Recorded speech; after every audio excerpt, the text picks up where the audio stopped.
Hi, everybody. My name is E, and welcome back to another lesson. Today's lesson: how to write characters your audience will love. A very, very important one, probably one of the most crucial ones, and basically applicable to every single type of fiction and even nonfiction. Whatever you write, you're always going to write characters, and you're always going to struggle with getting a character to portray naturally and getting to get your character to be in a space where the audience loves them, appreciates them, and if you get into that sweet spot, that's where the magic happens. So this could be for screenwriting, stage plays, novel writing, but even just fan fiction or even just short stories, basically anything you write, whether it's for public use or not. So, let's start off. Why do characters matter? A genuine question, right? Why is it important that we have characters that are good, that connect with our audience? Well, characters are basically the window to the story. They are the bridge between whatever you want to tell in the story and the way to get there, right? I put here the dolls in the dollhouse, which is an analogy that I like to use a lot. Basically, it means that without dolls, your dollhouse is empty. And without dolls in the dollhouse, you can't play, right? You're just going to have empty scenes. The important thing about characters is that we always connect to other people. Inherently, we as human beings are empathetic. And so when other human beings suffer or learn a lesson, that is where we come in as an audience to try and heed that warning, to try and learn that lesson along with the characters, which is why it's so important, right? What is a character? I tried to kind of make a little definition of it. A character, for me, or the way I would define it is a humanoid figure with a role in the narrative, a vision, and a vision on the theme that creates engagement, right? So there are four big aspects or parts, let's say, to this definition. So let's start off with the first one: a humanoid figure. You can perfectly make a movie or a script or a short story about pigeons. You can. It's a free country. Do whatever you want. You can make it about pigeons. You can make it about rocks. You can make it about planets talking to each other. But the point is, a character is always going to be humanoid. And by humanoid doesn't necessarily mean that they need to have eyes and ears, but human beings have feelings. Human beings have emotions, go through journeys, learn things, make mistakes. That's all being human. And a character needs to encompass a certain humanity in order for us to connect with it.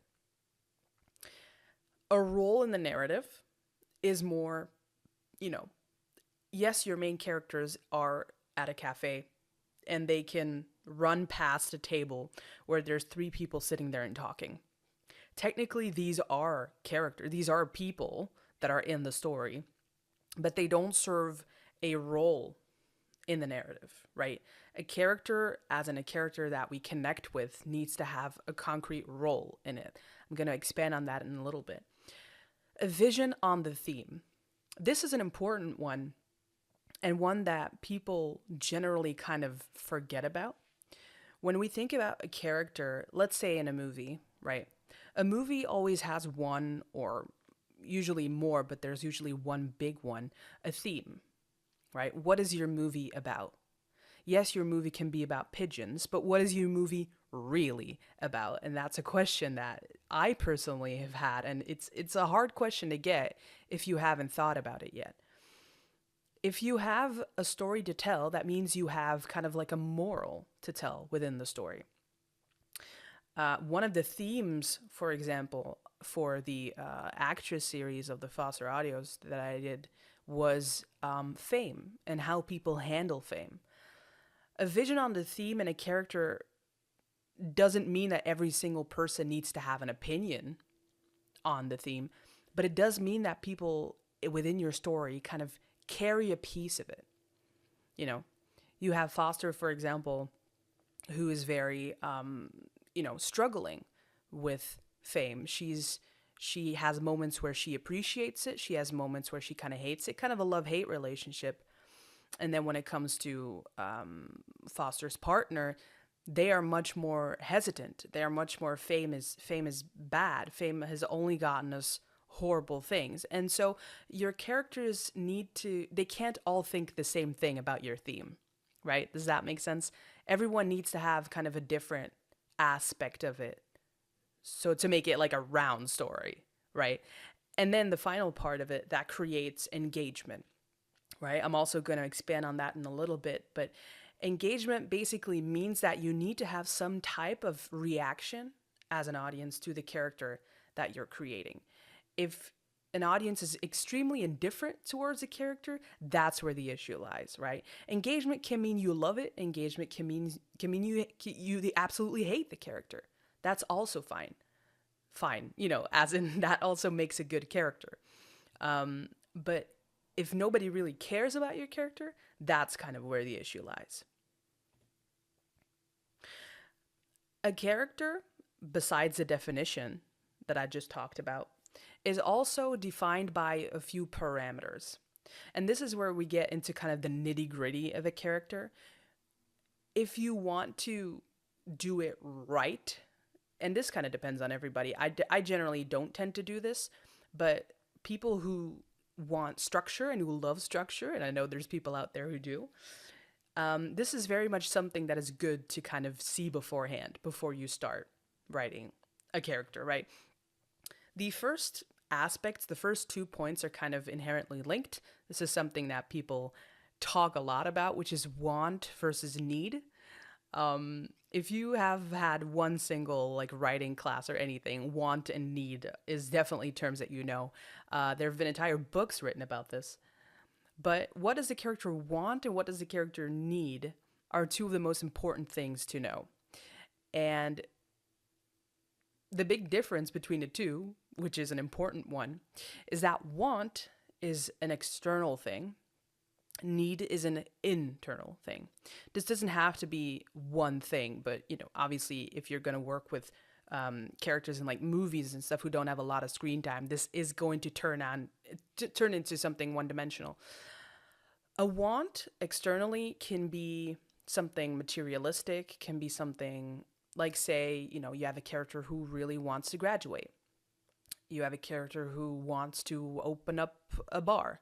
You have a character, for example, for Foster Drake, the singer series character, her want is very much to become a singer, to become, to have her passion turn into something that she can do more with, because she wants to use that for more, right? What does the character need is more of an internal thing, is more of an abstract thing. And I think for Foster, that would be, having the coherency of a family back. Maybe before the listener character came along, it would be, a partner, someone who validates her that is not just her siblings, someone outside of the family that she can hang out with. Love, affection, External is generally something that can be like explained pretty easily or pretty like graphically. She wants to be a singer.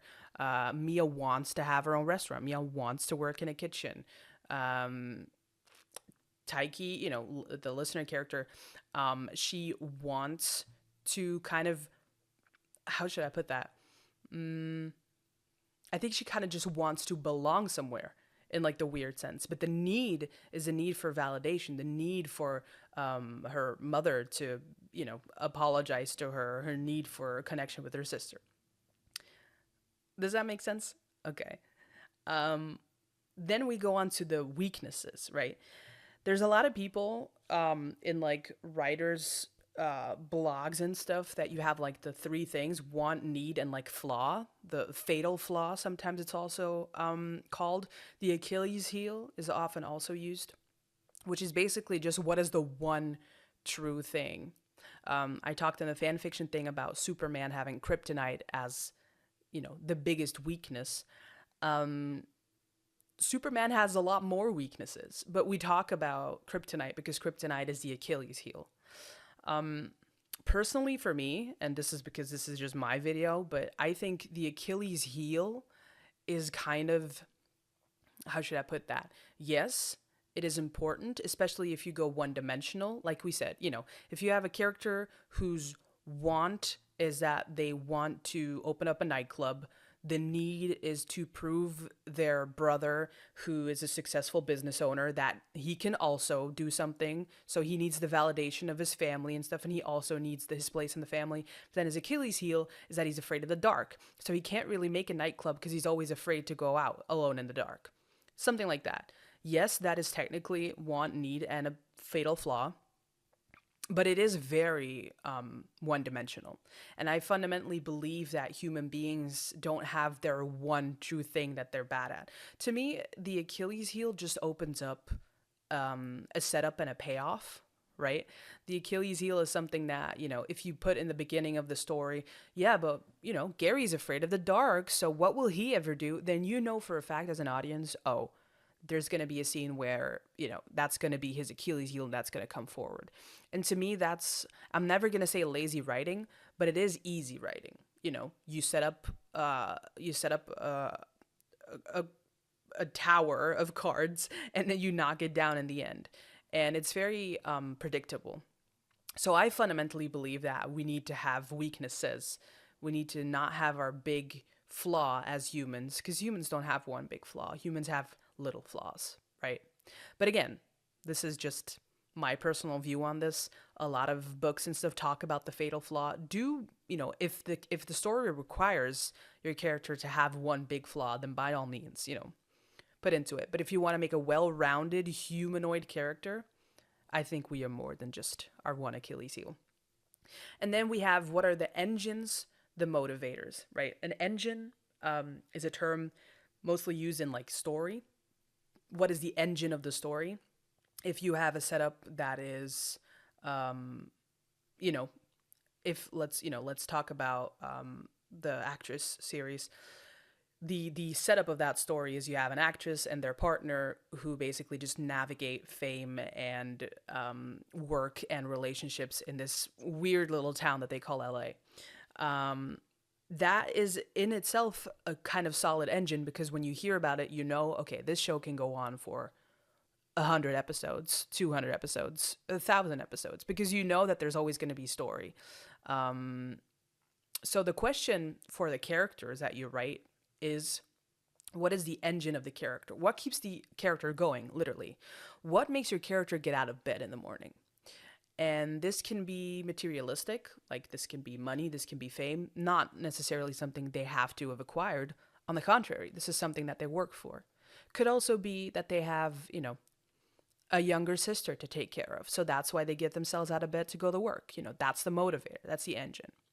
So this really helps you if you're kind of, how should I put it? If you're inexperienced with writing characters that are very human, or you're inexperienced with how to start writing a character, this is always a very good place to start.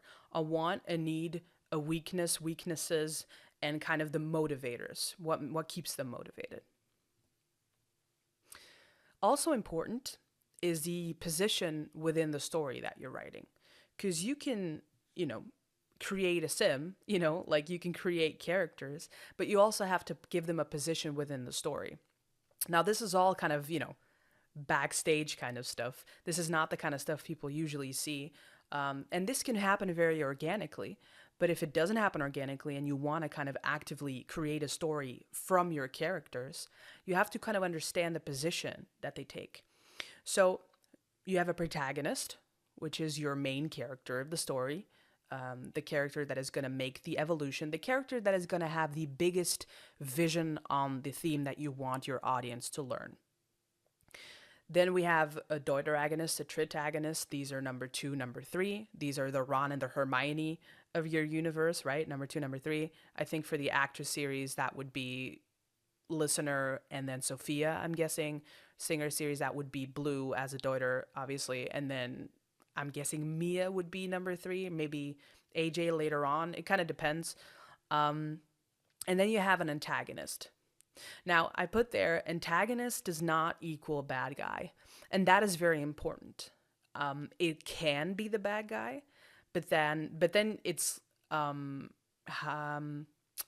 can, like, that antagonist being the bad guy personally always reminds me of kid shows. where you have the good guys who fight against the bad guys. The bad guys are objectively the bad guys, and they try to, thwart the plans of the good guys, and in the end, the good guys win. That's kind of always what reminds me of that. But an antagonist does not necessarily have to be a bad guy. An antagonist can also be just someone else who is on the same path as the protagonist. And that's important because conflict does not need to be from two people who are fundamentally opposed. A bad guy, the antagonist, can also just be someone who wants the same thing, right? Say there's like, a race. This is like the easiest way to say it, right? If you are, say you're running a sprint, a 100-meter sprint, you're at the starting line and you're getting yourself psyched up. There's 8 people in the race with you. When you look around at them, yes, technically they are your enemies, air quotes. They're antagonists in the story because you are trying to be number one. You're trying to win. But everyone in that lane also wants to win and considers you one of their antagonists.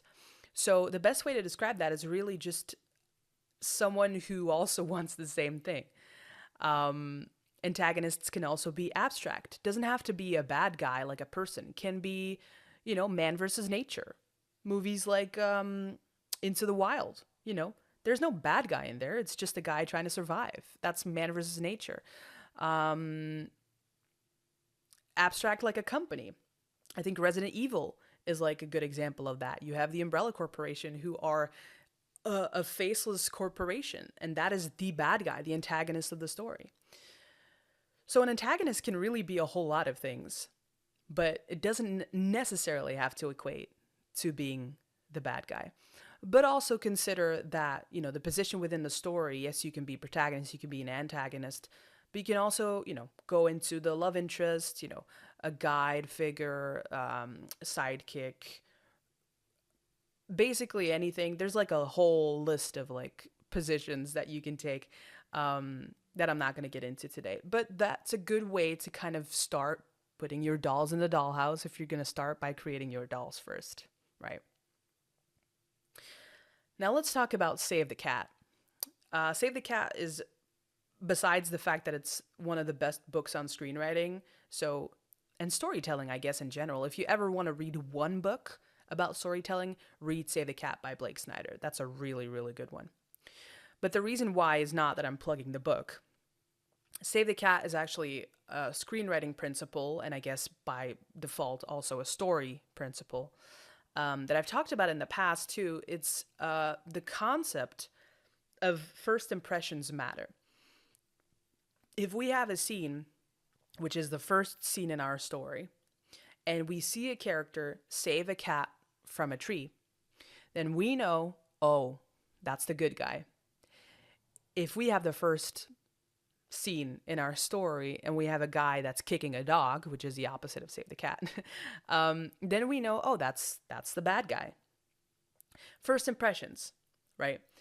It's something that also connects to show don't tell, which is just that when we as a human being meet another human being, a first impression tells us a lot. There's been a lot of science on that. There's been a lot of story on that. So we automatically connect to people. So if you want to have a psychological edge on your audience, have your good character do something good. Have a character that you want your audience to like, do something good, because the first impression matters, right? If you have a character that you want people to like, and in the first scene they rob a bank and they shove an old lady, there's going to be some dissonance, and you're going to have to fight hard to get your character to win that good grace back that the audience, is trying to give them. Now, important to that, first impressions matter, but journey matters more. This is why so many antagonists have a redemption arc. This is why good guys can do bad things and still get respect from the audience, and the other way around. So first impressions matter. The Save the Cat principle is a very important one, a very nice trick to keep up your sleeve. But just because we see him save a cat from a tree in the first scene does not mean that automatically gives him credit for the entire movie if he then does 20 stupid things. The journey matters more. We as an audience want to feel the journey your character is on. This doesn't have to be your main character, this can be literally any character in your story. We as the audience want to connect to characters. And there's a couple of ways to do that. That doesn't necessarily mean that we want to love them. It doesn't we don't have to love a character in order to connect to it. We as the audience want to see a character grow and learn. If it is a character that's young and stupid, then we want to see them get better. We want to see them learn from their mistakes. But we also want to see a character fail. If someone's flawless, again, this goes back to the Mary Sue thing from the fanfic lesson. If a character is good at everything and never fails or never falls face down on the floor, we don't care because that's not human. We are human beings. We fail at everything. We lose a lot of things. So in order to trust a character and like a character, we need to see them fail from time to time. But we also need to see them grow. We also need to see them learn, because if they keep failing and don't learn from their mistakes, then we also give up. We check out. Because we don't, we already know plenty of people who do that in real life. We don't want to watch a movie and see the same thing, right? We want to relate to a character. If you're a new mom, you just got a child, and you watch a mother on screen that's just had a child, you connect to that. You understand that. You watch that, you feel that. You don't have to be pregnant in order to understand a pregnant character. And you're also never going to relate to every single character in a show, but it is important to have characters that you relate to. We want to help or we want to hurt a character. This kind of goes back to what I said earlier about, you don't have to love a character. You can also hate a character. Hate is also good. Hate also keeps us engaged. And that kind of circles back to the first 2 points, where you can hate a character and actively want to root for them to fail. That's also a good character because that keeps us engaged, right? If you have a bad guy in your story, antagonist or not, if you have a bad guy in your story and you as an audience want to be like, God, I want to punch them. God, I want to see them, get hit by a car, then you know that you're writing an engaging character and you're doing a good job. If you have a good guy, a protagonist, a character in your story that people, sometimes I read comments about basically a lot of them. I get a lot of comments about characters where people are like, God, I just want to hug them. I just want to tell them everything's going to be okay. Then you're writing something engaging because people are worried. People are concerned. People want to help out. I just want to come through the screen and give that character a hug. That's the good stuff. But also I want to come through the screen and give your character a big punch in the face. That's when you're also writing good stuff. Now, a small branching from writing a good character, also giving your character a unique voice, giving your character distinguishable features. Now, what I did here is stating the obvious, kind of basically, but an old woman has a different way of talking than a 12-year-old boy. A soldier has a different way of talking than a linguist. And that does not necessarily just mean cadence or accent. Obviously, someone who's from Australia talks differently than someone who's from France. But it is also in writing. A good script and good characters have their own unique voice. And there's kind of a test that you can do to do this, which is something, for the record, I myself have a lot of work on. Is that if you write and you stop using descriptors of this character said this character said that, or, if you're writing a screenplay in screenplay formatting, you kind of blur out the character names. Can you distinguish who is talking? And obviously, it's never that black and white. You don't have to start, this one talks like this and this one doesn't, you don't need to go all the way on that. But it is a good lesson to kind of see whether all your characters talk the same. Not every one of your characters can be the smartass. See, this is what I've struggled with personally, because I tend to have a lot of sarcastic quips in my stories, and I've noticed that I've given pretty much every one of my characters sometimes these quips. And it's not really supposed to be like that. Yes, Foster can be someone who's kind of sarcastic because Foster talks in my voice and I tend to quip. But then you can't also have every other character in the same scene do the same thing, right? Not everyone can be sarcastic. Some people are very like direct. Some people are very like brutish. Some people don't talk with a lot of prose. Some people say stuff in one sentence. Other people say the same thing in 30 seconds worth of time. It really all just depends on the character, and that's something we have to remember. Some more tips. We don't need to know everything about them. This is not to say that we don't need, as a writer, to know everything about them. I mean, it really depends on the character and the setting, but as an audience, we don't need to know everything about them. This is mainly in terms of like exposition. Characters can reveal things about themselves as time goes on, but we don't need to know everything. Obviously, we don't know what college this character went to.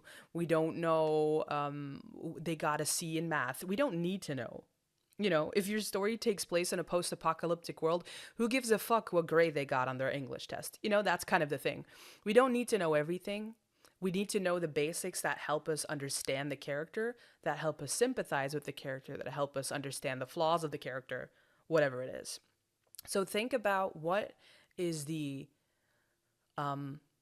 least amount of information I can give at the start while still keeping it interesting and engaging, and what other information do I need to reveal down the line in order to kind of change the audience's point of view on the character. This is all very like heavy stuff. This is also stuff that you need to like, this is stuff that you kind of start doing naturally. But I get that in the start, it's something that we really have to kind of reflect on. What is the lesson I want people to learn? And how do I best teach it to them, right? Flaws can be huge or small, but they need to exist. This comes back to what I said about the Achilles heel. Don't Mary Sue your characters. People are flawed. The specifics of what I mean by this is that if you think about weaknesses, your character doesn't have to have this big fundamental thing. They don't have to be an amputee in order to gain sympathy. They don't have to be in a wheelchair in order to, have something grave enough so that it impacts the story. Things can be small, but have a big impact as well. And that's kind of the thing, is that we don't always have to go nuclear on our character's flaws. Sometimes the smallest flaws are the things that matter most. Sometimes the smallest arguments are the arguments that make the best scenes. Not every action needs an explanation. This is kind of a combined one in terms of dialogue work and in terms of like character work. If a character is late and like at school, like there's a scene where a character comes into the school late, obviously the teacher is going to ask, why are you late? And then you can say, oh, the bus was late, or oh, my mom didn't drop me off, or I overslept, whatever it is.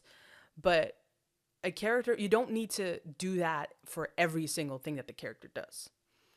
We don't even know half of the things we do sometimes. We can't explain half of the things we do. So you don't always have to have a perfect explanation, because sometimes human beings are unpredictable. And I think that's kind of where the magic of storytelling comes in. And this kind of flawlessly segues to the fourth one as well. You are the god, but can they surprise you, right? You are the god of this story. If I snap my fingers, I can, make every one of them millionaires. I can make every one of them get run over by a bus. It really is in my hands as a writer. But the question is mainly within my all-knowingness, I guess, within my being a god in this universe, can my characters find a way to surprise me? Can there be a situation where I get surprised? And I know this is kind of abstract, but I promise you there will be a point when you're writing, it doesn't matter like how far down the line, where you're suddenly going to write something that you yourself didn't even connect. You're going to write something and you're going to be like, this is good because that matters, because they always said that they wouldn't do that, but now they're doing that because of that person. And you're not even going to understand that you connected that yourself. And that's when your character starts surprising you, and that's how you know your characters are good.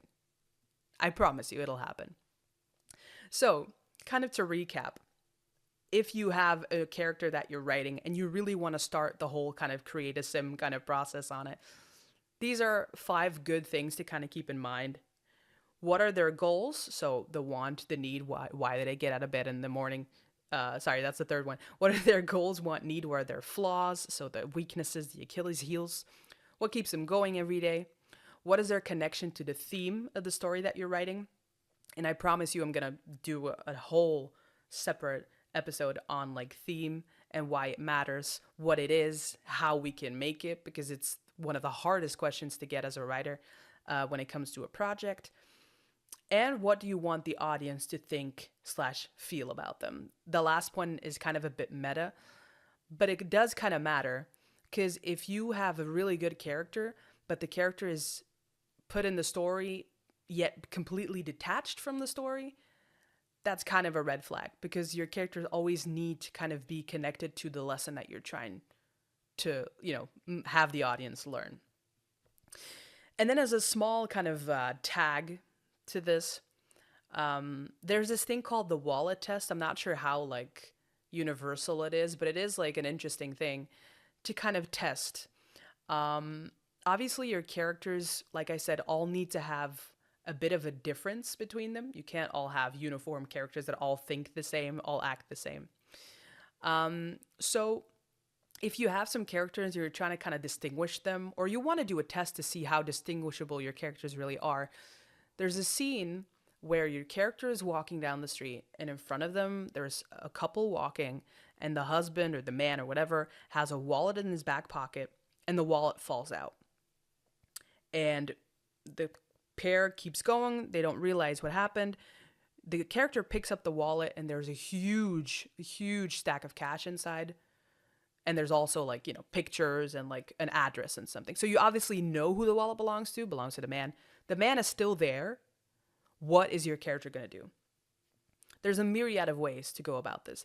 Your character can steal the money and then give the wallet back, saying that they found it somewhere else. Your character can run after the man and the woman saying, hey, excuse me, you dropped your wallet, and just be like, don't expect anything in return. Your character can pick up the wallet, kind of secretly hoping that they'll get something in return for it, and maybe not get it. They can demand something in return for it. They can throw the wallet out. They can take the wallet completely for themselves. Whatever it is, it's a good kind of test to see where your character's priorities lie, but also how distinguishable your characters are, right? Because in a good story, with everyone having a different voice, all your characters kind of have a different reaction to it in character. Okay, so that's kind of the end of this one. I hope you enjoyed it. Let me know your thoughts. Let me know if you have any questions. I'd be more than happy to answer them. And I will see you guys in the next one. Don't know what it's going to be yet, but I have a couple of really fun ideas, and I hope you guys are going to like them too.